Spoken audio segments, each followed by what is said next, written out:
Article 10, agreement on that, hash out some language, sign off on it.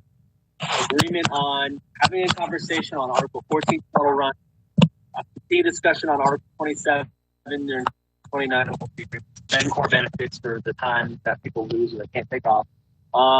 Continue on discussions on the Washington national benefit, and further conversation on the Article 11.3 temporary duty to higher classification.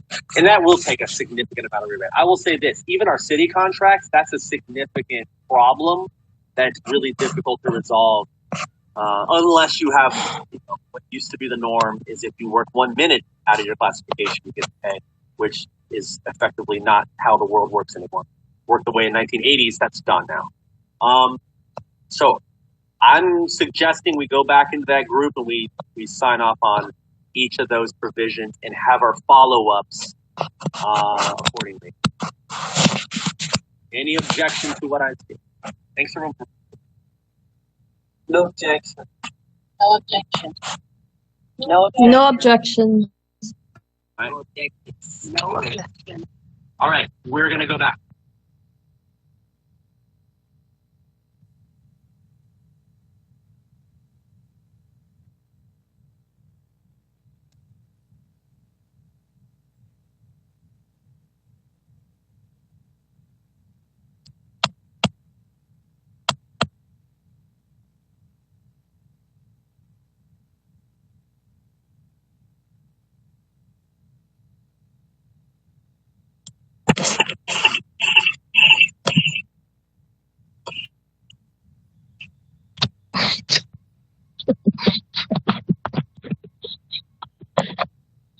Everybody mute yourself.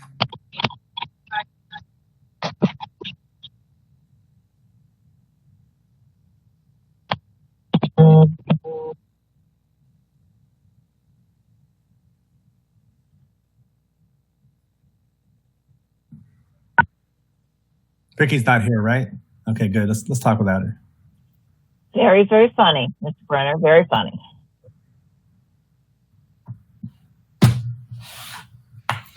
All right, my committee expresses a lot of concern. When you get Mike Burke after dark, it sort of turns into like a gremlin situation. Okay. Okay, maybe that's not true. All right, thanks. We've had some discussions with our committee. Here's what I'll say. We are in agreement on the Article 9 and the Me Too language. I think we can get there. If the district is agreeable to the Article 10 language or some form variation that captures what we're looking for, we're in agreement, and we can table the Article 11 until the full book reopener. Though I agree with you, Vicky, we want to have a continued discussion around that issue and fix it, right? And obviously, if I'm the district, of course you want to know the cost component, the operationalization of it.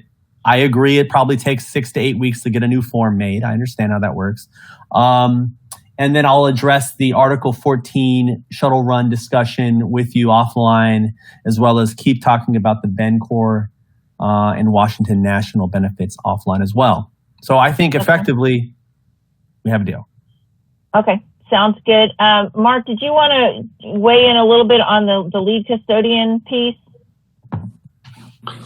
Well, I had a question as we were mentioning in the breakout room. Didn't know clearly exactly what the issues were, whether it was the lead custodian being reassigned to a lower level job and the supplement going away, or exactly what is the exact issue taking place? I can explain that. The lead custodian the position was taken away from that lead custodian to give to somebody else. Usually the contract says if you involuntarily take away somebody's position, they will keep their pay. The unfortunate part of it, because the lead custodian, according to Miss Mary Powers, and when I checked with the book, that was exactly correct. It is an incentive. It's not a position. That's what Mrs. Power was explained to me back then. For that very reason, even the person, Miss Mary, stay on that position, and she kept coming and do exactly the same thing every morning, but she was not getting the incentive pay somebody else was giving it, because it was at the principal discretion of doing so. If I could summarize it as well, would be that right now it's complete and total unilateral ability to make a designation of a lead person and take it away. And there's no rights or recourse that an employee who was designated could do if it was taken away. And we're trying to push back against that. How often does this happen, though? It sounds like it was one, maybe 2 times out of all the people we have. I'm just, because I see those when they come through, when the reassignments come through my group, and I can't remember it happening very often at all. So I don't know exactly, but I know that even if it happened only once, that a worker who had it, got undesignated, so to speak, should have the ability to at least challenge that decision and why it was made, because it does have a significant monetary impact of between $550 and $1,500. Okay. Thanks for the clarification.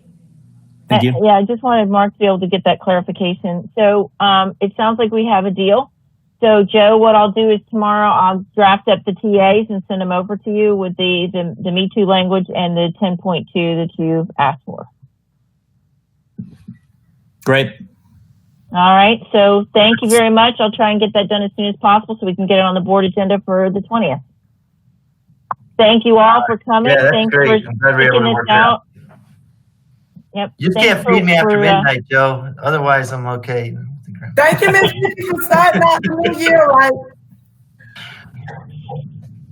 Good night. All right. To everyone. Thank you. Have a good night. Have a good night. Bye. Bye. Good night. Good night. I'll close the thing out.